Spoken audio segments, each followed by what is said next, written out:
You and me, we used to be together, every day together, always. I really feel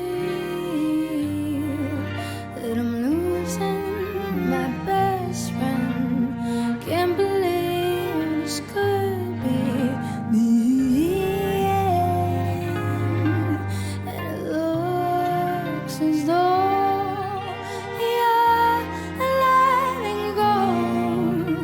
And if it's real, well, I don't want to know. Don't speak, I know just what you're saying. So please stop explaining. Don't tell me 'cause it hurts. Memories, well, they can be inviting, but some are altogether mighty frightening. As we die, both you and I, with my head in my hands, I sit and cry. Don't speak, I know just what you're saying. So please stop explaining. Don't tell me 'cause it hurts. Oh, no, don't speak. I know what you're thinking, and I don't need no reasons. Don't tell me 'cause it hurts. It's all in me. We gotta start pretending who we are.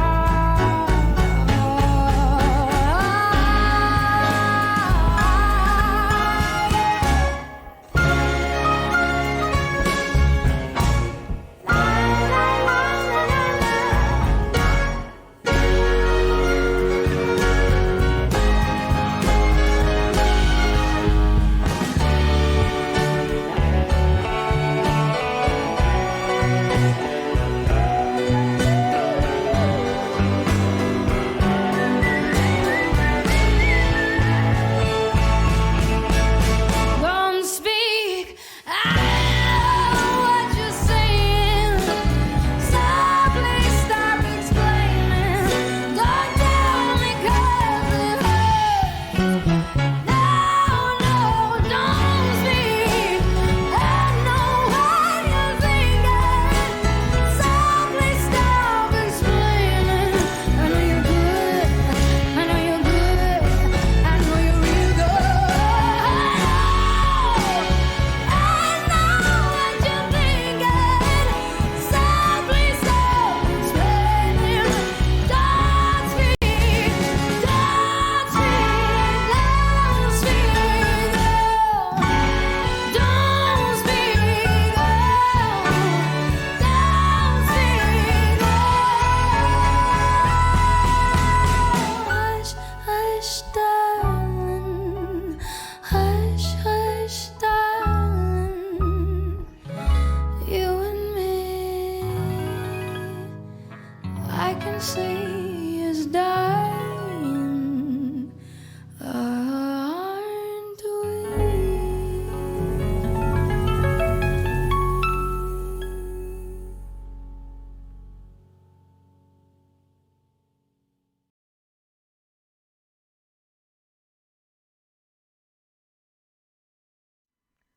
Welcome, everyone, to the Andy Says MD show. It's not a live show right now. It's a pre-recording, and we are pre-recording this for a very specific reason, because we are proving the credibility of Dr. Jonathan McGreevey for U.S. Senate. So please stay tuned, because we are going to prove that right now. Thanks.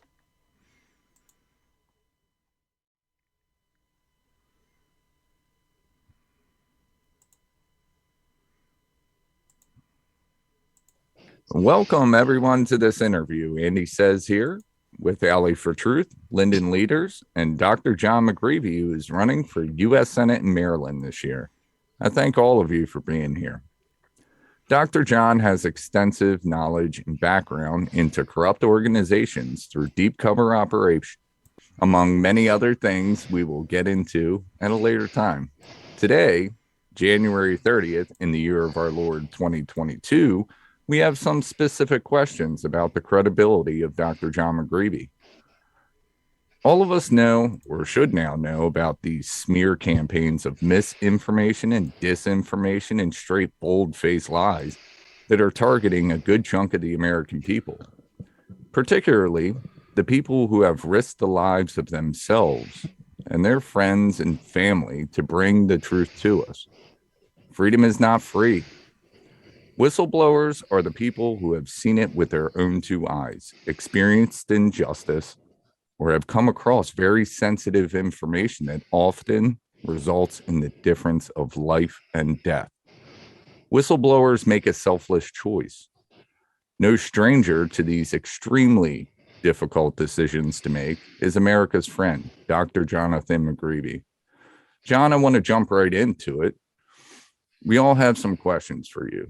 My first one is there's been some personas and influencers, federal agents, and politicians who have been trying to discredit your statements and testimonies. I'm thinking of federal law. Wouldn't you have been charged by the government in any case if you were falsifying, concealing, or covering up a material fact?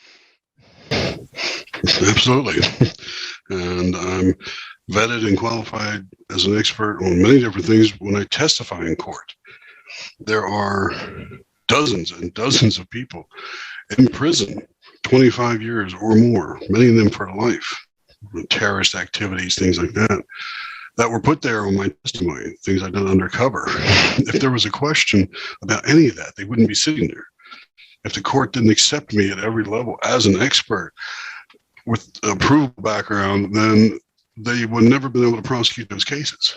These people have had some very high profile defense attorneys, and they would have got it in a second. It doesn't work. Have you represented yourself or been referred to by the government in any case as an agent? A couple times. I have not represented myself as an agent.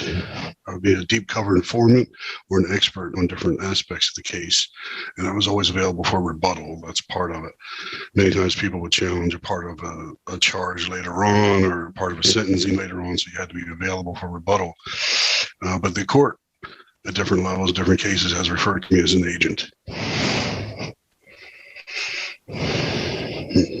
Hey, John, Linden here.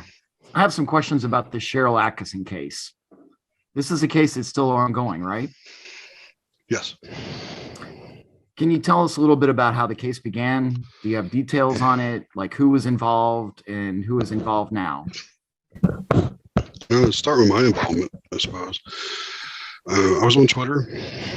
First time I'd ever really been on social media. And I did not have any dealings with Miss Atkinson whatsoever. And she had lost her case again in a spectacular fashion because she couldn't provide any details, nothing. She knew something was wrong, but had no information of any kind. And she was just basically trying to sue unnamed people. And a couple of people on Twitter had contacted me and asked, and said, she's talking about things similar to what you're talking about. Could you help her? So I contacted them, offered to help, and they had put up a $50,000 reward for a whistleblower to come forward who could save their case.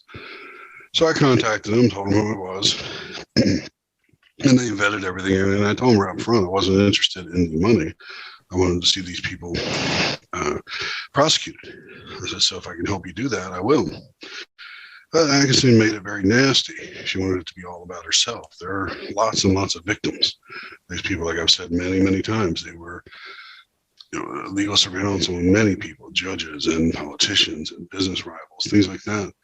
Well, she wanted it to be all about herself. She's the only victim, so she can get her big payoff, her book deal, and her TV show back. And that's why everything started falling apart. So I had to reach out and help them. I gave them the names, the dates, places, and they were able to refile their case, save it, get it going again. And they had the names at this point. They knew what was going on. And down the road, of course, the court took forever, and the answers just continuously, it's federal court, nothing fast. But they did admit to it, the people involved, like Rod Rosenstein and others. They admitted to it. They just said, we have immunity. We have prosecutorial immunity. So they admitted that it was correct and that it was done. And they were actually dismissed against them, claiming that they had prosecutorial immunity from everything they'd done. So there hasn't been a motion to dismiss granted on your lack of credibility or knowledge of the case. No. Even in this case, and of course, this was not a case like the others where I began a case or an investigation that I was involved with. This was a civil case, but the court's already vetted through, and they worked with Rod Rosenstein, who I'd worked with, and he's admitted they knew me, that we worked together. So there's never a question of anything like that. All the principal players involved were Rod Rosenstein, Sean Henry, Sean Bridges, all these other people involved have all admitted they know me, we worked together. They're just saying that what we did was legal because they had prosecutorial immunity at the time. There's never been a question of who I was or my background. Hey, John, it's Allie. So you're involved in a lot of cases across the country, yes? Not just the Cheryl Atkinson case? Yes. Okay, so these corrupt people that you mentioned in these cases involves a lot of money, in particular Bitcoin. So how much we talking here, roundabout? These people, their crimes are one. I mean, you're talking about people who were in an office for over 20 years, abusing their authority every step of the way. So there are cases all over the country. People all over this country and outside the country actually have been affected by their corruption. So that's why the cases seem to be scattered everywhere. But it's all focused right back on Baltimore and the same group of people. They just haven't received their justice yet. As far as the Bitcoin, there's a lot. And it's just one particular case in San Francisco that will be moved to Maryland sooner or later. There are nearly 70,000 Bitcoin. So several $1 billion worth of Bitcoin, depending on the market value at the time. That's just one wallet. There are 5 other wallets that are not connected to this case that have not come up yet, for a total between, depending on how much is in the 5th wallet, because I have not actually had access to that one in quite a while, anywhere from 200 to 222,000 Bitcoin total for billions of dollars. So a lot of money is at stake. And the problem is they want to pretend like this was money they found. This one wallet was nearly 70,000 Bitcoin in it, $4 billion. They said they found it in a drawer. We don't know where it came from. When was the last time you lost $4 billion in a drawer? And the DOJ saying, we have no idea where it came from, but it's ours. We get to sell it. It's ours. And people are putting in claims. I know where it came from. Part of it was stolen from me. Nearly 9,000 of those Bitcoin are mine, taken when they weren't worth much, a few $100s. And I have all the paperwork for it. But these were taken from those things, and they were illegally seized from cases. Cases were manipulated to seize assets, not just Bitcoin, but cash, bank accounts, which were then laundered through e-commerce Bitcoin sites. This isn't a legitimate case. Now, the judge in San Francisco has linked this to the Silk Road. Well, they went to prison. They asked Carl Albrecht, are these yours? He said, no, it's not my wallet. I have no idea where they came from. It's not even the form I would use. So what is it? It just shows up and they want to keep it. This is the dirty money retirement fund. They're skimming money here. They're seizing assets illegally, and they're laundering it through. This is the dirty money retirement fund for the dirty trick squad and the people around them. It's not the property of the DOJ. It's stolen money. And they should not be allowed to profit from their crimes. That's what they tell everyone else. Shouldn't be allowed to profit from your crime. We're taking everything. Well, this is crime. This whole account and the other 5 are all tied to criminal activity of these corrupt agents, many of them who have gone to prison already. So why should they be allowed to profit from it? Wow. So do you see this tying into the Cheryl Atkinson case as well? It's a lot of the same players. Rod Rosenstein, Sean Bridges, Sean Henry, these type of people, Carl Morforce. These are the people, Rosie, they're all in there. These are the same people. This is their dirty money retirement fund.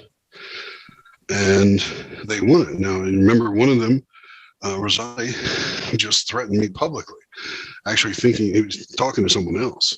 But he threatened me publicly and was dumb enough to leave messages threatening me to keep my mouth shut. He's looking for his payoff. This account represents millions of dollars for him. His dirty money that he has stolen over the years and skimmed off of drug busts and given it to Sean Bridges to convert and launder. And they want it. And they believe they're untouchable. If you have a dirty cop for 20 plus years and you find his dirty amount of money, you find his dirty account, are you gonna let him keep it? They fabricated charges against people. They lied. They planted evidence. They altered evidence. They destroyed exculpatory evidence, violated your rights at every level so they could steal your property, imprison you, seize your assets, and then they convert it to Bitcoin. They're allowed to keep it because that's what they're trying to do. Damn. Hey, John, Sandy again.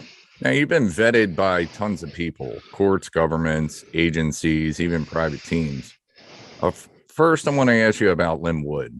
Before you gave Lynn your deposition on Mike Pence, Justice Roberts, Rod Rosenstein, and the others, there was a process prior to that, right? Yes. And, before I ever met him, before I even knew who they were, other than just the name online, they had seen what I put up on Twitter and started following there and started vetting the information there and actually investigated me at that point before there was any contact. And he had come out at one point when everything started going and said that I was a truth giver, which was very kind of him. Prior to that, they had checked me through several government agencies and private attorneys that investigate things for him. And then there was even more vetting through Secret Service marshals and others prior to me going down there. So they wouldn't have let you anywhere near the property. He had all kinds of surveillance. Security was all over the place. Almost all the guys were SF, so we got along great. So because that's the background as well. And so we got along fantastic. We were doing BS and cooking each other breakfast because it was like hanging out with the guys again. It was terrific. But there was a lot of vetting, and then during the actual thing, people were listening to them, and I appreciate their time.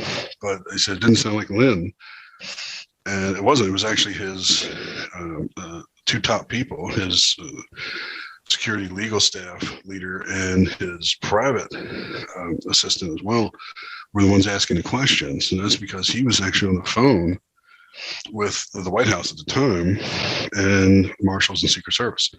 So it was real-time questions being coming out from them. The questions, especially the ones towards the end where they would come back and want clarification. These were coming from White House or from one of the federal agencies.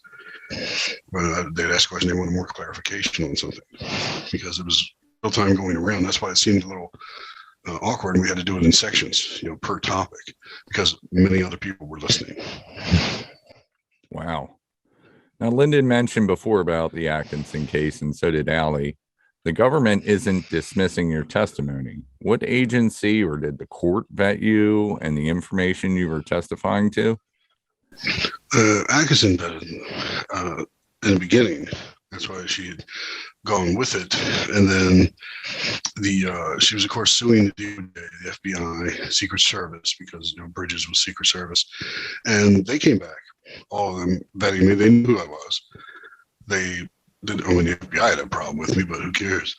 Secret Service, I have a very good reputation with Secret Service. I've worked with many things. They're good people, other than Bridges, but they're almost always good people. Good head on the shoulders and extremely dedicated. They're good people to work with. So they had come back. And of course, this touched on, the Atkinson case touched on the dirty trick squad in Baltimore and the other cases I was involved with. And these agencies, including Homeland Security and things, they had all been involved with me on different cases, and I testified and say I've got emails from all of them where like, hey John, rebuttal coming up. We'll send you the details, because FBI, Secret Service, they all have what they call a travel agent. It's like if you have to go around the country and do rebuttal in a courtroom here, there. Very kind lady makes all the arrangements, the flight and room and the per diem and all this stuff. So I have all those, and they certainly knew me, knew who I was. They said he knows his stuff backwards and forwards. He says he's fantastic on the stand. You can't mess him up. And of course, I had been polygraphed within an inch of my life for all of these people, and it was never a question. Just the people who don't know these cases, are not on the inside, are not connected to the actual agency, just like people online with an opinion, they're not connected to it. So they have no idea just how elaborate and extensive the vetting is before you can even speak. I want to ask about 2015. Zednik Larnon from Massachusetts. He was targeting many people, prominent people. What was your involvement in that case, and how was your information verified? Edward Zed McLaren. He was a violent sovereign citizen faction terrorist. These people had a grudge against the government, against judges, things like that. And this is a group I'd run into before.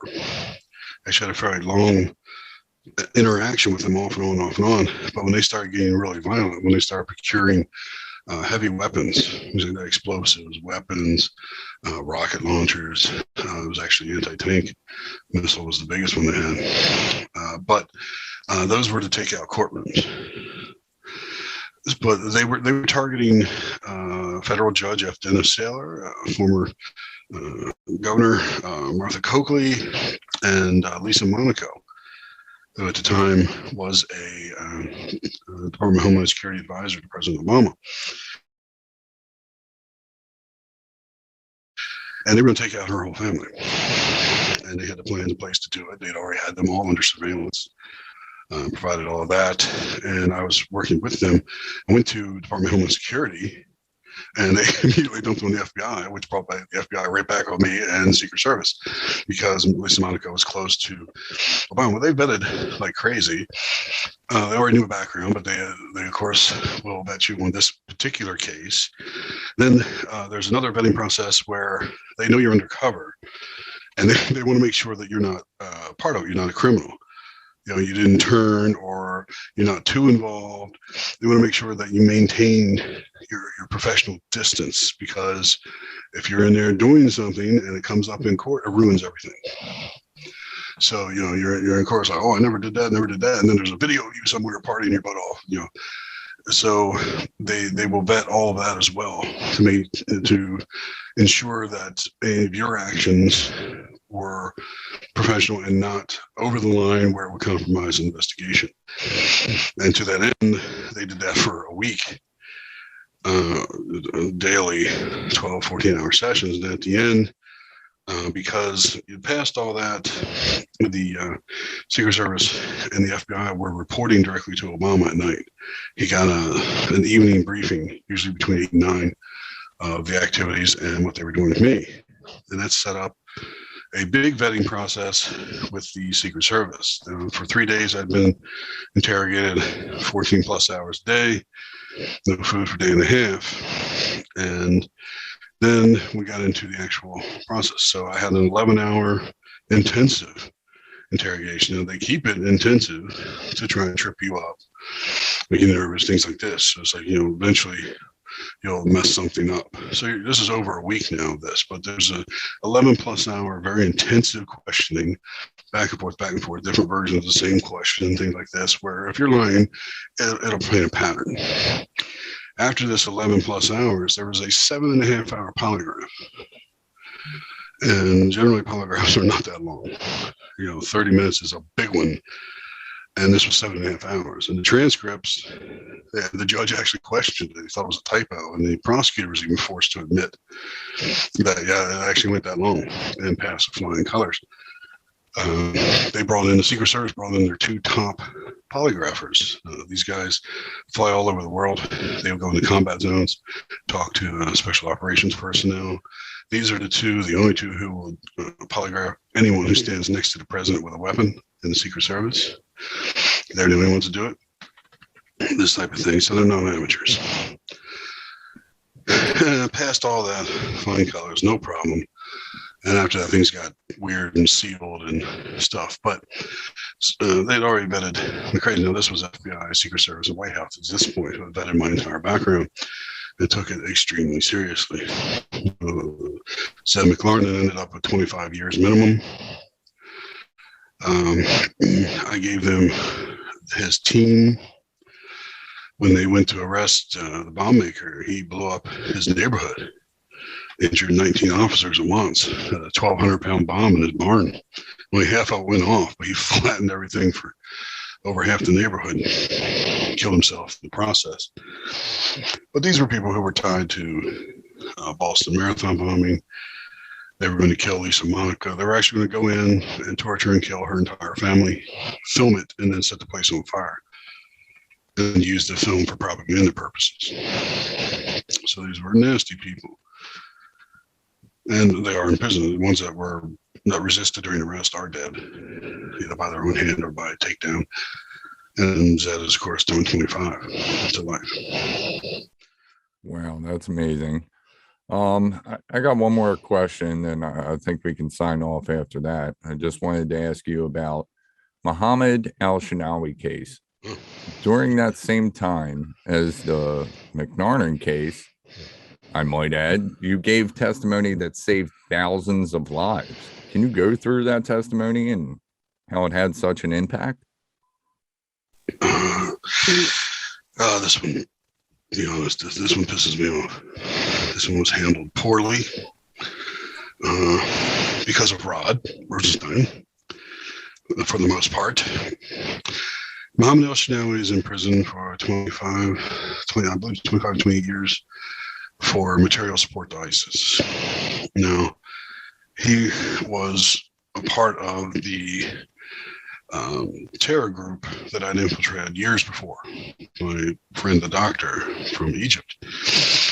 And, this was a longer term thing where information popped up. You had to get in various levels. Other agencies would come to me at that point. So I had a very unusual level of access with this doctor, being a Muslim Brotherhood member from birth when he was in Egypt, and extremely highly placed, and he valued my friendship, and we were friends. He was nonviolent. He didn't believe in violence, but it was very profitable. And by that, I mean information-wise, not monetarily. But throughout this 10-year time period, I had government agencies. Initially, the information was one way. It would just go, disappear, go to them, and then I started working directly with Ron, and they would disseminate it. Then you had agencies, FBI, ATF, DEA, all of them coming to me, or coming to him, actually, Rod, and asking me to vet the information, right? Or information they had learned. Can you interpret this for us? Can you tell us what it means? Can you tell if this is right or not? They were coming to me to vet their other sources of information and see how close they were, because my stuff was always on point. I didn't miss. So with Muhammad AlShinawi, he had popped up a couple of times, and there was a plot with him and his little group. Now, it was part of a large group, part of the Muslim Brotherhood, but he had his own little group of younger guys, and they wanted to attack a nuclear power plant. And everybody's like, well, that's a bit audacious. How are you going to do that? And people immediately assumed that they just weren't qualified. These guys were on their early 30s, 30, 32, 33, and they just weren't qualified to do something like this. It's like, it's not that easy to attack a power plant. So I told him, I said, you got to take these guys seriously. I said, Muhammad AlShinawi is a fat, dumpy looking little guy. I said, but he is violent. I said, extremely. I said, he's got 3 wives in this country. I said he was born into it. His mother was even born into it. He speaks 6 languages. He's not stupid. He can clone any phone. He can hack almost any computer, and he can program like you wouldn't believe. And they looked at him and they're like, no, it just doesn't fit the profile. I said, okay. And they were like, what about the other guys? I said, I told them who they were, his group. And they're like, no, that guy's a truck driver. They drive a truck. The one guy has a degree in electrical engineering. He has a master's in electrical engineering and worked in nuclear power plants. The other truck driver had a master's in aeronautical engineering from Beijing University. His buddy, the one who ran their little store, had a master's in chemical engineering from, I think it was Hong Kong University, something like that. It wasn't Beijing, but it was still a Chinese university. And, these are the people who can build. I think their plan was to build weaponized drones, which at the time was something new. And they didn't want to, attack a nuclear plant and blow it up. It wasn't going to happen, but they could compromise it. And the engineer who had worked at power plants had chosen 2 of them because there's different types of nuclear power plants, and he felt that there were vulnerabilities that they could attack and basically turn it into a giant dirty bomb. That was their goal. And they found one in Peach Bottom, Pennsylvania, Peach Bottom Atomic Power Plant, and there was another one in Lusby, Maryland, Lusby, Maryland. And they settled on Lusby because it was next to a public park and water. It gave them greater access to it, whereas Peach Bottom is out in the country, it's surrounded. You can't get that close to it. So I exposed all their plans. What it was, I was giving credit in court for this, for saving thousands of lives potentially, for saving the lives of these people involved. But because there was Rosatom stuff in the news and Russian talk, Rod didn't want it to come out. Keep in mind, Rod was the U.S. attorney for Baltimore at the time. He didn't want this to come out, so they charged him individually. They even separated a couple of his charges so they would go later. And they made it sound like he was a lone nut. And what that did was allowed the other people to go free. Didn't even watch them. Well, the electrical engineer, the truck driver, was so mad that their big plans were called off, he killed a bunch of people in Chattanooga, Tennessee. That's him. And his partner, the aeronautical engineer who was designing these drones, the other guy was the bomb maker, they sent the drone plans, these home-built drones. They were crude, but they would work. Sent them through London, a contact there, and they made it over in the Middle East. They made it over to the terrorist hands there. And they started seeing these things. Our own troops and our allies start seeing weaponized drones popping up. They start finding these little home-built drone factories where they could put bombs on them and fly them into our troops. And we did lose American troops and an ally because of this. Now, it took the FBI years, and they finally came out later on and admitted that AlShinawi was part of a group. They even labeled them who they were. But had they done this on time, had Rod not stopped it, we wouldn't have, we could have gotten them off the thing. The 9 people in Chattanooga would not be dead, and our troops would not have been killed overseas. It upsets me just nonstop, because they could care less about the troops' lives or the lives of citizens here. It was all political. Wow, that's huge, man. Like, wow. You're definitely credible, but I think we're done for today. Such an illustrious interview, Jon. Thank you. Thank you to Allie and Lyndon for your great questions as well.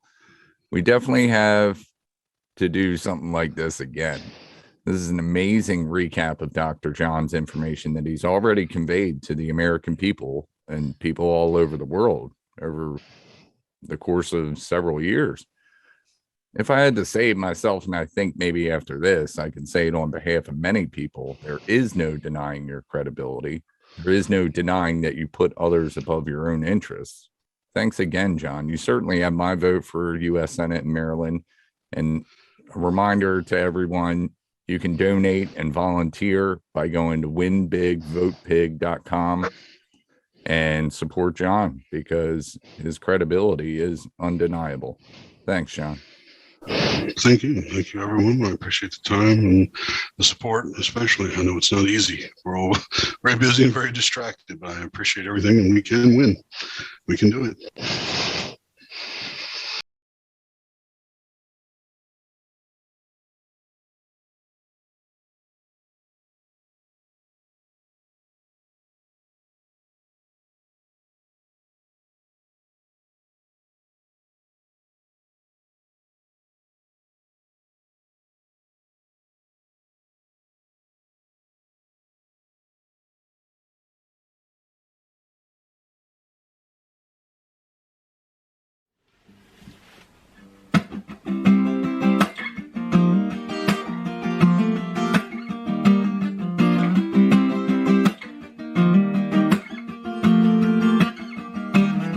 Well, I was walking down the street when out the corner of my eye I saw a pretty little thing approaching me.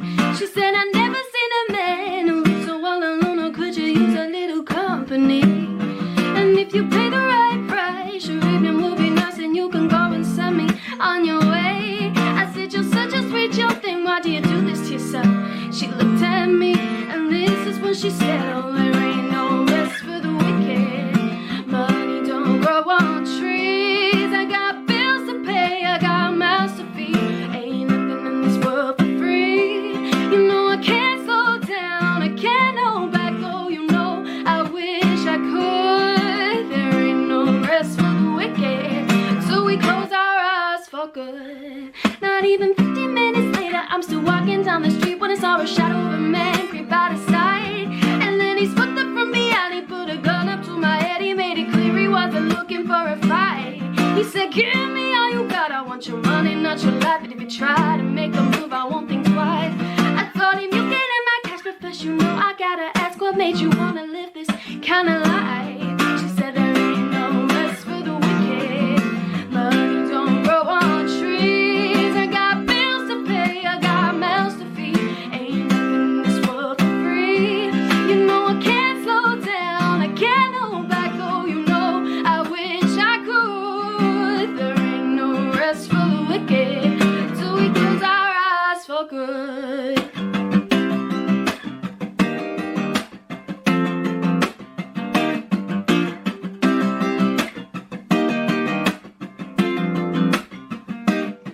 And now a couple hours passing, I was sitting at my house. The day was winding down and coming to an end. And so I turned on the TV and flipped it over to the news. And what I saw, I almost couldn't comprehend. I saw a preacher man in custody taking money from the church. He's got his bank account and a righteous dollar bill. But even still, I can't say much because I know we're all the same. Oh yes, we all seek out to satisfy those who fail. You know there ain't no rest for the wicked. Money don't grow on trees. I got bills to pay, I got mouths to feed. Ain't nothing in this world for free. I know I can't slow down, I can't hold back, though. You know I wish I could. There ain't no rest for the wicked. And so we close our